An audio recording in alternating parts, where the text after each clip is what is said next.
Hello दोस्तों, कैसे हैं आप सब लोग। तो दोस्तों, आज आप सबके लिए मैं एक बहुत ही इम्पॉर्टेंट क्वेश्चन लेके आ चुकी हूँ लेबर टर्नओवर के ऊपर। दोस्तों, ये क्वेश्चन बहुत इंपॉर्टेंट है और एग्ज़ाम में आता है। इस वीडियो में हम लोग देखेंगे कि लेबर टर्नओवर का मीनिंग क्या है, इसके कारण क्या है, इसकी वजह से कंपनी पे क्या इफ़ेक्ट पड़ेगा और हम लोग हमारी लेबर टर्नओवर को कैसे मेजर कर सकते हैं।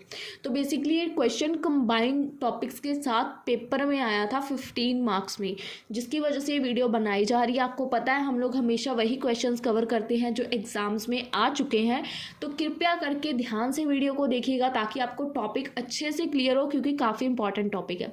सबसे पहले मैं आपको अपनी लैंग्वेज में बताना चाहूँगी कि लेबर टर्नओवर होता क्या है। लेबर टर्नओवर होता है कि अकॉर्डिंग टू, जैसे कि एक ईयर का हम लोग ले लें कि पूरे साल के अंदर कंपनी में जो एम्प्लॉयज़ काम करते थे, जैसे कि 100% एम्प्लॉयज़ कंपनी में काम करते हैं 100%, उसमें से कितने परसेंट लोग एक साल के अंदर कंपनी को बिना किसी रीज़न के छोड़ के चले गए, वो होती है लेबर टर्नओवर। ठीक है, कंपनी के कितने एम्प्लॉयज़ एक साल या एक महीने के अंदर कंपनी को छोड़ के जा रहे हैं, वो होती है लेबर टर्नओवर। तो देखो यहाँ पे क्या लिखा हुआ है, labour turnover also known as employ और स्टाफ, दोनों की टर्नओवर की वो कंपनी को छोड़ के जा रहे हैं। ये एक हमारी फ्रिक्वेंसी होती है, जैसे मैंने बोला परसेंटेज होती है with which the employ of an organization leave their job, कि वो अपनी जॉब को छोड़ के चले गए हैं इतने परसेंट। अब ये किसी भी रीज़न से हो सकता है उनको जॉब मतलब कुछ काम हो या कुछ कह सकते हैं सिकनेस की प्रॉब्लम हो, या उन्होंने रिज़ाइन कर दिया, कुछ भी रीज़न्स हो सकते हैं, डेथ वगैरह हो सकती है, कुछ भी हो सकती है, कोई बीमारी हो सकती है। ठीक है, तो ये बहुत ज़रूरी हो जाता है कि हम लोग मेजर करें हमारी एम्प्लॉय इसकी टर्नओवर को, कि एक साल के अंदर एक्चुअल में कंपनी में कितनी लेबर टर्नओवर हो रही है। It is necessary to measure employ turnover because, क्योंकि ये एक इम्पॉर्टेंट इंडिकेटर है हमारी वर्क प्लेस के लिए, क्योंकि कोई भी कंपनी की रिस्पेक्टफुल तभी होता है जब उसकी लेबर टर्नओवर कम होती है, यानी कि कंपनी के एम्प्लॉयज़ उस कंपनी को छोड़ के नहीं जाते बल्कि कंपनी की एप्रिसिएशन करते हैं। और अगर किसी कंपनी में उसके एम्प्लॉयज़ हर साल 50 to 60% एम्प्लॉयज़ जॉब को छोड़ रहे हैं, यानी कि कंपनी में बहुत बड़े वाला झोल चल रहा है। ठीक है, तो ये नेसेसरी है कि हमें अपनी कंपनी की लेबर टर्नओवर को मेजर करना चाहिए, क्योंकि ये एक इम्पॉर्टेंट इंडिकेटर होता है हमारे काम के लिए, और ये हमारे सीनियर लेवल मैनेजमेंट के लिए भी हेल्पफुल होता है, ताकि वो फ्यूचर में जाके इसको अच्छे से मेजर करे और लेबर टर्नओवर को कम करने के लिए कोई ना कोई सोल्यूशन निकाले। आई होप आपको इट क्लियर है। उसके बाद लेबर टर्नओवर का आता है एक फॉर्मूला कि लेबर टर्नओवर हम लोग कैसे देख सकते हैं। टोटल नंबर ऑफ वर्कर्स जो हमारी कंपनी को छोड़ के जा रहे हैं पर मंथ या ईयर के according, divided by average number of workers जो कि पे रोल यानी कि सैलरी ले रहे हैं इनटू 100। तो इसको आप लोग एग्जांपल से देख सकते हो कि जो टोटल नंबर ऑफ वर्कर्स है जो छोड़ के जा रहे हैं वो 500 है एक साल के अंदर, और जो एवरेज नंबर ऑफ वर्कर्स है जो सैलरी ले रहे हैं वो है 5000। तो हम लोग इसको सॉल्व कर देंगे, लेबर टर्नओवर निकल आएगी 500 divided by 5000 into 100 is equals to 10% per year. तो 10% पूरे साल में लेबर जो है हमारी कंपनी को छोड़ के जा रही है। अब आपको यहाँ पे एक बात याद रखनी है, कंपनी की लेबर टर्नओवर जितनी हाई होगी कंपनी के लिए वो उतनी ही अनहेल्दी मानी जाएगी, और कंपनी की लेबर टर्नओवर जितनी कम होगी वो उतनी ही कंपनी के लिए बेनिफिशियल होगी। तो अब हम लोग इसके आगे करेंगे कि लेबर के कंपनी को छोड़ के जाने के या किसी भी रीज़न के कंपनी से लेफ्ट होने रीजंस क्या हैं, व्हाट कॉजेज लेबर टर्नओवर। अब इसके दो तरीक़ों से हम कारण देख सकते हैं कि लेबर एक्चुअल में टर्नओवर हो क्यों रही है, कंपनी से जा क्यों रही है।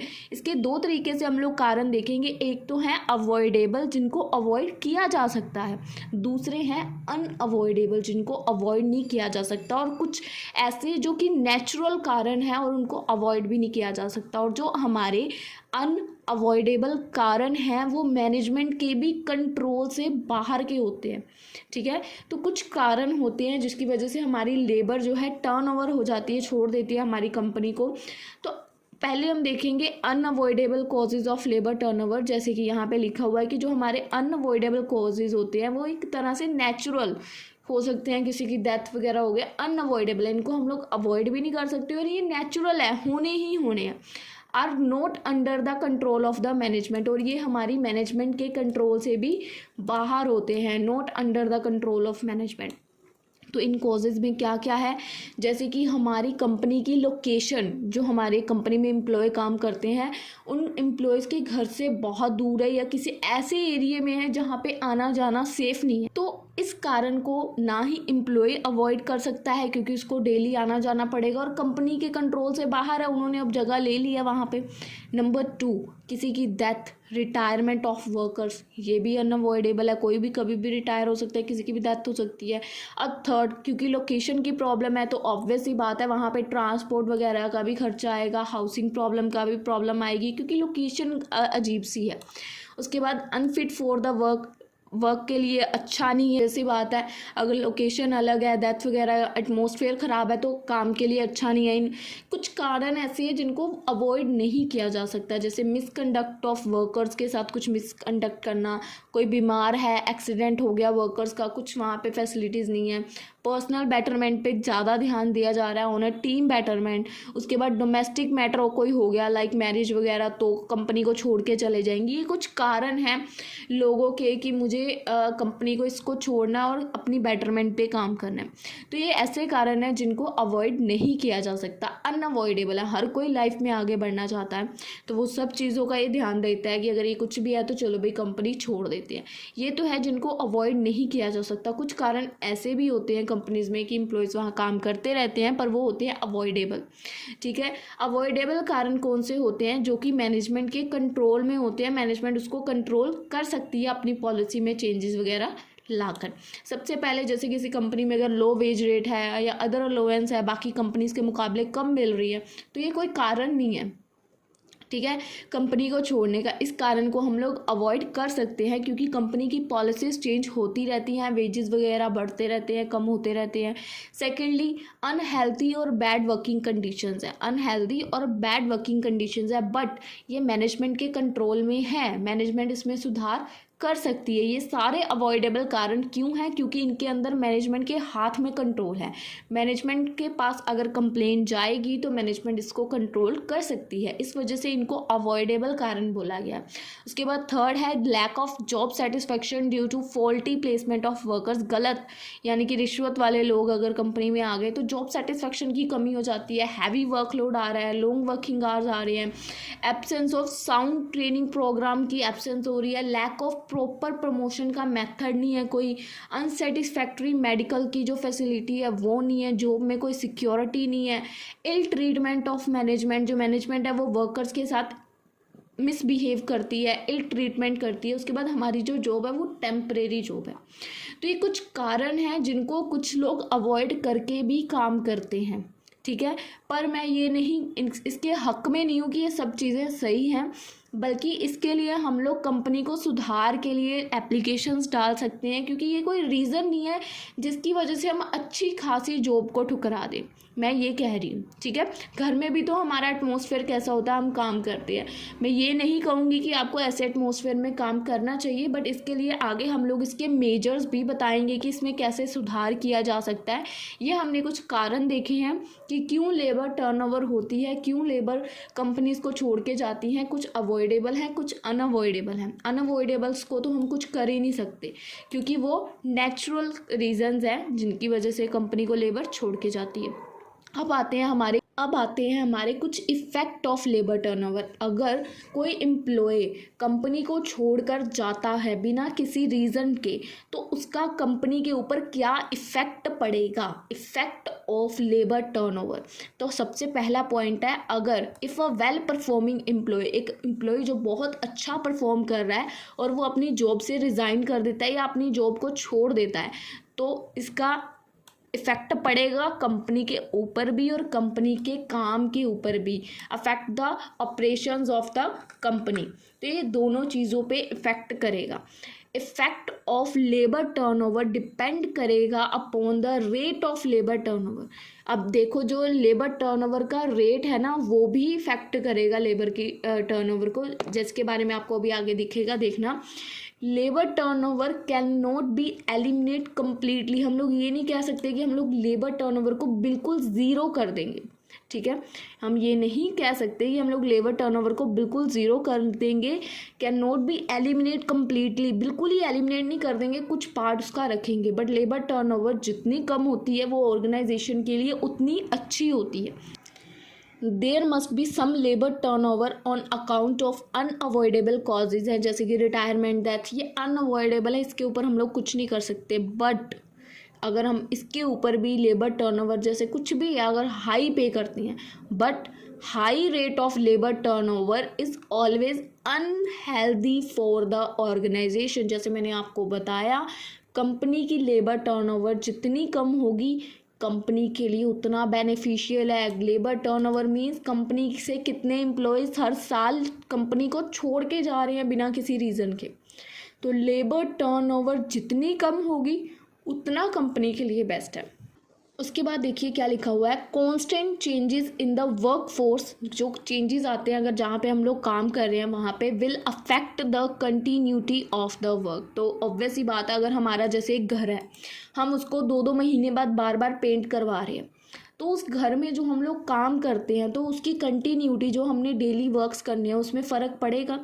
तो ऐसे ही है, यहाँ पे लिखा हुआ है कांस्टेंट अगर चेंजेस होते रहेंगे हमारे वर्क फोर्स में तो वो इफ़ेक्ट करेंगे हमारे काम की कंटिन्यूटी पे, कंसिस्टेंसी पे, एज अ रिज़ल्ट जिसकी वजह से हमारी जो ओवरऑल प्रोडक्शन है वो कम हो जाएगी, ठीक है।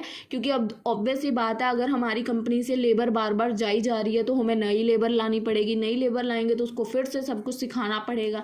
तो अगला पॉइंट वही है, the amount spent on selection training of workers leaving the job will go waste. जो लोग एम्प्लॉय हमारी कंपनी को छोड़ के जा रहे हैं, जब वो आए थे हमने उनको सब कुछ सिखाया था, उनको सब कुछ ट्रेनिंग दी थी, सिलेक्शन का एक प्रोसेस हुआ, तो वो मनी तो हमारी मनी वेस्ट हो गई एकदम, ठीक है। अब हमें फिर से वो वैकेंसीज निकालनी पड़ेंगी, उसको फिर मनी स्पेंड करनी पड़ेगी कंपनी को सिलेक्शन के लिए, फिर ट्रेनिंग के लिए कुछ न्यू वर्कर्स को ट्रेनिंग देने पड़ेगी, जिससे कि हमारी कॉस्ट ऑफ प्रोडक्शन इंक्रीज़ हो जाएगी। न्यू जो रिक्रूट करेंगे हम लोग एम्प्लॉयज़, समटाइम्स उनको भी नीड पड़ सकती है कि उनको काम समझ नहीं आ रहा, उनको काम समझाना पड़ेगा, उनको खुद को नई कंपनी में एडजस्ट करना पड़ेगा, नए लोगों के साथ एडजस्ट करना पड़ेगा, जिसकी वजह से ऑब्वियस है हमारी प्रोडक्टिविटी में लॉस होगा, कम प्रोडक्शन होगी हमारी कंपनी में, ठीक है। क्योंकि नए एम्प्लॉय अगर आएंगे तो उनको एडजस्ट होने में टाइम तो लगेगा। उसके बाद अब देखो हम क्वेश्चन क्या कर रहे हैं कि हमारी लेबर का टर्नओवर क्या है, कि ठीक है, कितनी लेबर है जो कंपनी से जा रही है, इसके कारण क्या है, कंपनी से लेबर क्यों जा रही है, इसके इफ़ेक्ट क्या, अगर कंपनी की लेबर जो कंपनी को छोड़ के चली जाए तो वो कंपनी पे क्या इफ़ेक्ट डालेगी, और हम लोग इस मैटर को कैसे सॉल्व कर सकते हैं, हाउ इज़ इट मेजर्ड, इसको सॉल्व कैसे किया जा सकता है। बहुत ईजी तरीका है इस इफेक्ट जो प्रॉब्लम है उसको मेजर करने का। फॉलोइंग मेजर्स हैं, अगर कंपनी अडॉप्ट कर ले तो जो कंपनी की लेबर टर्नओवर ज़्यादा हो रही है वो कम हो जाएगी, कंपनी के एम्प्लॉयज़ कंपनी को छोड़ के नहीं जाएंगे। सबसे पहले कंपनी को सही बंदे को सही नौकरी पे रखना चाहिए, appointing right man on the right job. Second, fair और इक्वल ट्रीटमेंट देनी चाहिए सभी वर्कर्स को, कंपनी में जो भी काम कर रहे हैं सबको इक्वल ट्रीटमेंट देनी चाहिए, चाहे कोई वर्कर है और चाहे कोई गेट कीपर है, इक्वल ट्रीटमेंट। उसके बाद वर्किंग कंडीशंस में मंथली बेसिस पे इम्प्रूवमेंट अगर आप कर सकते हो या ईयरली बेसिस पे तो उसको करना चाहिए। ये कुछ मेजर्स हैं जो कंपनी को इम्प्लीमेंट करने चाहिए। फोर्थ, प्रोविज़न आनी चाहिए कि फेयर वेजेस दी जाएंगी, अलाउंसेस दी जाएंगी, मॉनेटरी बेनिफिट्स भी दिए जाएंगे एम्प्लॉयज़ को। फिफ्थ, उसके बाद प्रोविजंस होंगी कि प्रॉपर ट्रेनिंग फैसिलिटी दी जाएगी, चाहे कोई न्यू एम्प्लॉय है चाहे कोई एग्जिस्टिंग एम्प्लॉय है, दोनों को, क्योंकि पुराने एम्प्लॉयज़ को भी पता चलना चाहिए कि न्यू टेक्नोलॉजी क्या आ रही है। अगर आप न्यू पर्सन अपॉइंट करी जाओगे पर आपके पास जो भरोसे वाले हैं तो वो इस रीज़न से कंपनी छोड़ के डेफिनेटली जाएंगे कि हमें तो न्यू टेक्नोलॉजी की नॉलेज ही नहीं है। उसके बाद next, provision of medical facility to protect employees from sickness, उनको मेडिकल फैसिलिटी दी जानी चाहिए, उनकी वेलफेयर एक्टिविटीज़ पे भी ध्यान देना चाहिए, जैसे कि उनके लिए कुछ ना कुछ एक्टिविटीज़ उनसे करवाना, उनको ये नहीं है कि सिर्फ सिटिंग वर्क दिए रखना जो कि बोरिंग बना देगा उनकी लाइफ को। उसके बाद वर्कर्स को अलाउ करना कि अगर कोई मैनेजमेंट डिसीजन ले रही है या वो गलत डिसीजन ले रही है तो उसमें पार्टिसिपेट करें और मैनेजमेंट को करेक्ट करें। उसके बाद उनको अडॉप्ट करना चाहिए sound promotion and transfer policies को भी। सो दोस्तों, उम्मीद करती हूँ कि आपको ये मेजर्स जो हैं जो कंपनी की लेबर टर्नओवर को कम करने में बहुत ज़्यादा फ़ायदेमंद होने वाले हैं, तो इनको कंपनी इम्प्लीमेंट करे। होप करती हूँ कि आपको ये क्वेश्चन अच्छे से क्लियर हुआ है। मैं दोबारा बता देती हूँ हमने इस क्वेश्चन में क्या किया। सबसे पहले हमने देखा कि लेबर टर्नओवर क्या होती है कि कंपनी से अगर एक एम्प्लॉय है कंपनी को वो छोड़ के जा रहा है तो वो है हमारी लेबर टर्नओवर की पूरे साल के अंदर कितने एम्प्लॉयज़ हैं जो कंपनी को छोड़ के जा रहे हैं। अब उसके बाद हमने देखी कि उसके कारण क्या हैं, कि बंदे क्यों कंपनी को छोड़ के जा रहे हैं। उसके बाद अगर बंदे कंपनी को छोड़ के जा रहे हैं तो उसका कंपनी के ऊपर क्या असर पड़ेगा, इफेक्ट क्या होगा, और अगर बंदे जा रहे हैं उसका इफेक्ट भी पड़ रहा है तो हम लोग इस प्रॉब्लम को कैसे सॉल्व कर सकते हैं, हाउ इज़ इट मेजर। तो ये पूरी वीडियो में हम लोगों ने ये टॉपिक को कवर अप किया है। आई होप आपको ये टॉपिक अच्छे से क्लियर है। अगर इस टॉपिक से रिलेटेड आपको कोई भी डाउट है तो आप लोग कमेंट सेक्शन में, टेलीग्राम पे, इंस्टाग्राम पे, कहीं पे भी मुझे मैसेज करके पूछ सकते हो। बट प्लीज़ अगर आप लोग इंस्टा पे मैसेजेस वगैरह करोगे तो मेरे चैनल का नाम वगैरह लेके मुझे मैसेज करना, क्योंकि बहुत सारे मैसेजेस होते हैं तो मैं वहाँ पे एक्सेप्ट नहीं करती हूँ इंस्टाग्राम पे, क्योंकि पता नहीं कौन लोग हैं। तो अगर आप लोग हो, अगर मेरे सब्सक्राइबर्स मुझे इंस्टा पे मैसेज करें तो प्लीज़ या तो चैनल का नेम लेके या मुझे कुछ मैम वगैरह बोल के कंसिडर करें या दीदी बोले, तो मुझे एग्जैक्ट पता चल जाएगी आप लोग मेरे सब्सक्राइबर्स हो, मुझे मैसेज करने वाले हो, तो मैं आपको रिप्लाई ज़रूर करूँगी अगर कोई सब्सक्राइबर करता है। तो बाकी मैं मैसेजेस वहाँ पे फिर सीन आउट नहीं करती हूँ। तो अगर आपको चाहिए कि दीदी आपसे इंस्टा पे कनेक्ट हो जाए तो प्लीज़ वहाँ पे मुझे कुछ ऐसा लिख के मैसेज करिएगा कि मुझे पता चल जाए कि आप लोग मेरे सब्सक्राइबर्स हो और मेरी वीडियो से यहाँ पे आए हो, ठीक है, क्योंकि वहाँ पे बहुत सारे लोग आए, होप आपको पता है परेशान करने वाले भी होते हैं। और दोस्तों, आई होप आपको अब ये टॉपिक अच्छे से क्लियर है। इस चैप्टर से लेबर टर्नओवर की ये थ्योरी का क्वेश्चन बहुत इंपॉर्टेंट है, बहुत बार एग्जाम में आया है और घूम फिर के यही क्वेश्चन आएगा। सो उम्मीद करूँगी कि आपको ये क्वेश्चन अच्छे से इसी वीडियो में क्लियर हो चुका है। सो मिलेंगे हम लोग आपको अपनी अगली वीडियो में। एंड वन मोर थिंग, इस वीडियो के नोट्स आपको नीचे डिस्क्रिप्शन में मिल जाएंगे, अगर आपको चाहिए तो आप वहाँ से ले सकते हैं। सो दोस्तों, उम्मीद करते हैं आपको वीडियो अच्छे से क्लियर है। मिलेंगे हम लोग आपसे अपनी अगली वीडियो में, तब तक के लिए गुड बाय।